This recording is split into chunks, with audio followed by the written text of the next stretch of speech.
পরম করুণাময় আল্লাহর নামে শুরু করছি, হে বিশ্বদরদী।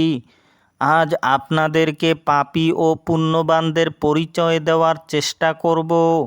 পবিত্র কোরআন কোন লোকগুলোকে পাপী বলেছেন, চলুন জেনে নেওয়া যাক।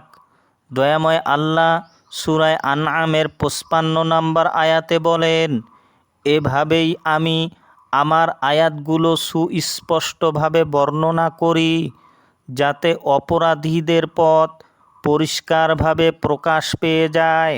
হে দরদী, এ আয়াত থেকে স্পষ্ট বোঝা যায় যে যাহারা আল্লাহর আয়াত গ্রহণ করে না, শুধু মুখে বলে আমি আল্লাহর কোরআন মানি, আর অন্ধের মতো শুধু তেলাওয়াত করে যায়, বুঝে বুঝে পড়ে না, নিঃসন্দেহে তাহারাই অপরাধী।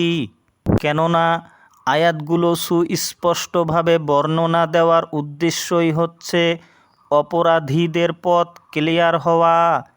এবার আপনি নিজের বিচার করে দেখুন, আপনি কি সত্যি আল্লাহর আয়াত শোনার মতো শুনে গ্রহণ করে নিজের জীবনে প্রয়োগ করতেছেন, নাকি আয়াতের বাহিরের পথে আছেন?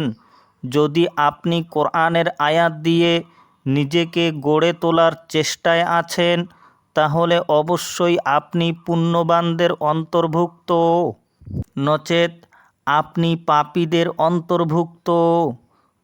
আশা করি বিষয়টি ক্লিয়ার হয়েছে। হে দরদী, যদি ভিডিওটি ভালো লাগে তবে অন্যকে সত্য প্রচারার্থে শেয়ার করে দিবেন। সবাই ভালো থাকুন, সুস্থ থাকুন। খোদা হাফেজ।